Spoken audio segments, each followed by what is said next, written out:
Assalamualaikum warahmatullahi wabarakatuh. Kami dari kelompok 1, subkelompok 1, peserta Latsar CPNS 2022 dengan anggota. Halo, saya Fauzia. Saya Rida. Nikmah. Saya Sherly. Kami akan menjelaskan salah satu bentuk pelayanan publik di unit kerja kami, yaitu Universitas Negeri Padang. Salah satu bentuk pelayanan digital dari universitas kepada mahasiswa yaitu e-learning Universitas Negeri Padang. Berikut adalah penjelasan input, proses, dan output dari e-learning UNP. Di Google-nya kita ketik e-learning UNP. Nah, di sini sudah muncul. Langsung saja diklik. Dan setelah itu kita klik e-learning Universitas Negeri Padang. Oke, dan langsung login. Oke, klik tombol login. Setelah itu muncul seperti ini. Nah, di sini tentunya kita sebagai dosen di kampus dan di sini di Universitas Negeri Padang tentunya memiliki kode ya. Dan di sini kebetulan kode saya adalah 1415 dan di sini password, silakan masukkan passwordnya dan setelah itu langsung klik login. Oke, nah seperti ini kira-kira tampilannya. Di sini bisa dilihat, saya akan menjabarkan secara ini dulu ya, secara tampilan di sini. Di sini ada home, terus ada dashboard, lalu ada event, ada my courses, dan ada panduannya. Jadi kalau kita ada mentok gitu ya, nggak tahu, bisa dibuka panduannya. Di sini bisa diklik penyusunan e-modul pembelajaran daring. Jadi di home ini bisa kita lihat tampilannya seperti ini. Jadi ini adalah tampilan dari kelas apa saja yang kita ajar pada semester ini, seperti itu. Di sini bisa kita lihat bahwasanya masih ada tampilan, kalau pada saat ini kan sudah masuk ke semester Juli Desember. Tapi di sini masih ada tampilan Januari Juni 2022 ya. Kalau misalnya kita mau menghapus bisa dengan mengklik titik 3 ini, lalu langsung diklik remove. Oke, langsung kehapus. Karena tujuannya apa? Tujuannya hanya untuk sekedar membersihkan ya tampilan dari e-learning kita, biar yang tersaji di sini itu adalah yang kita ajar saja gitu. Dan di sini juga bisa diganti di list ini tampilannya. Misal kita mau mengganti secara looknya itu seperti card gitu ya, tinggal kita klik, lalu keluar tampilannya seperti ini. Selain itu juga bisa tampilannya berupa summary. Nah, seperti ini. Dan ada list seperti yang pertama tadi ya. Oke.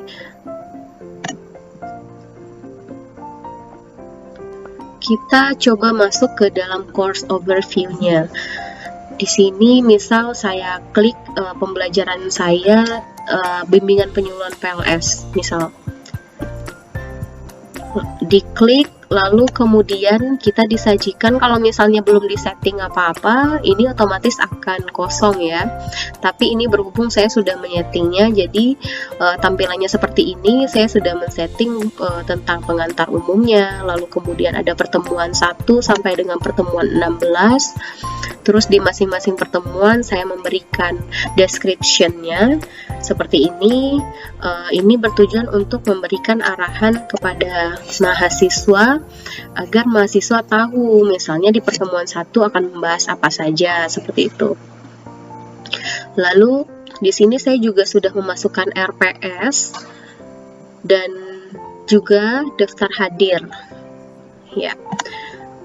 Nah, pertanyaannya bagaimana cara membuat Misal kalau poin-poin penting dalam e-learning tentunya yang pertama adalah absen mahasiswa. Bagaimana cara membuat absen di e-learning sehingga mahasiswa kita bisa mengambil absen? Caranya adalah klik tombol ini, setting ini, lalu kemudian klik turn editing on. Jadi kita mengaktifkan editingnya dulu.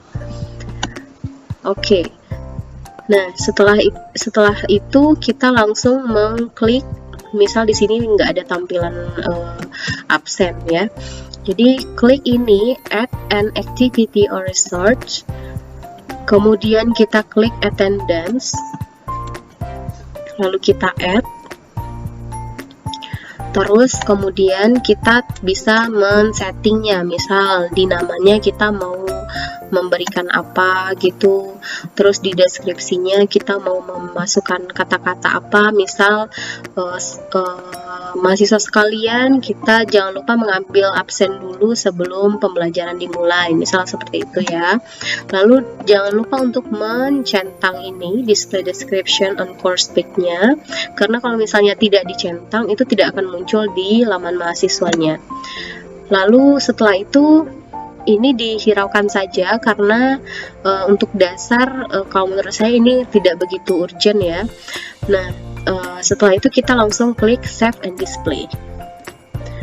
Oke, saya back dulu. Oke, kalau misalnya kita ingin memasukkan assessment, misal kita pastinya akan memberikan tugas kepada mahasiswa, apakah itu tugas kelompok ataupun tugas individu, bisa diklik di assessment ini. Lalu kita add,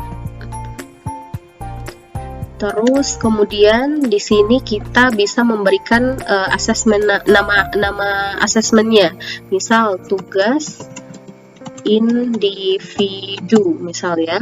Lalu kemudian di deskripsinya kita bisa memasukkan sesuai dengan apa yang kita inginkan, misal dengan kata-kata mahasiswa sekalian silahkan upload tugas individu saudara di sini, misal seperti itu. Jangan lupa klik display description and course tag-nya.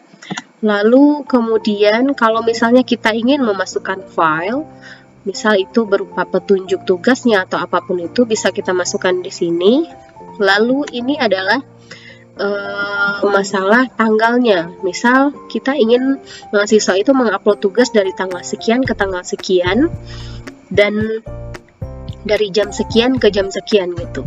Ini adalah jamnya. Oke, setelah semuanya selesai, ini tersetting secara otomatis ya. Kalau menurut saya nggak usah diubah. Lalu kemudian save and display. Oke, kita back dulu. Nah, di sini secara otomatis sudah masuk ya, sudah masuk tugas individu. Oke. Lalu yang terakhir saya akan menjelaskan mengenai bagaimana cara membuka forum diskusi di e-learning. Kita bisa mengklik forum ini. Ya, lalu kita add.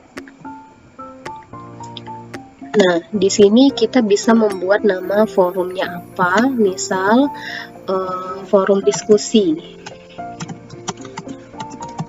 Seperti itu. Lalu kemudian kalau ingin menambahkan description-nya juga bisa, misal silakan buka diskusi oleh kelompok yang tampil hari ini, misal seperti itu juga bisa. Lalu kemudian jangan lupa untuk mengklik mencentang display description-nya. Oke, saya rasa yang ini juga tidak usah dihiraukan dulu. Lalu save and display. Nah, secara otomatis di sini itu sudah tampil forum diskusinya ya. Jadi tadi ada kita masukkan tugas individu, ada tugas forum diskusinya. Mungkin ini yang dapat saya jelaskan berkenaan dengan e-learning UNP secara singkat saja ya. Terima kasih atas segala perhatiannya. Saya ucapkan wassalamualaikum warahmatullahi wabarakatuh. E-learning Universitas Negeri Padang sudah mampu menjadi alat bantu bagi mahasiswa untuk kemudahan akses materi dan absen secara digital. E-learning juga mempermudah dosen untuk membagikan materi, merekap absen mahasiswa, serta melakukan ujian secara online. Namun, masih banyak dosen di lingkungan UNP yang tidak mengoptimalkan e-learning tersebut dikarenakan beberapa alasan. Salah satunya, tidak adanya panduan secara mendetail untuk mempermudah dosen yang masih awam dengan e-learning ini. Selain itu, juga harus adanya aturan atau regulasi untuk dosen mengenai pengisian e-learning ini, agar e-learning dapat digunakan secara optimal dan dimanfaatkan oleh mahasiswa. Sehingga disarankan agar bagian PTIK UNP memberikan pelatihan atau panduan secara mendetail mengenai e-learning ini. Selain itu, juga diberikan aturan kepada dosen untuk mengoptimalkan penggunaan e-learning.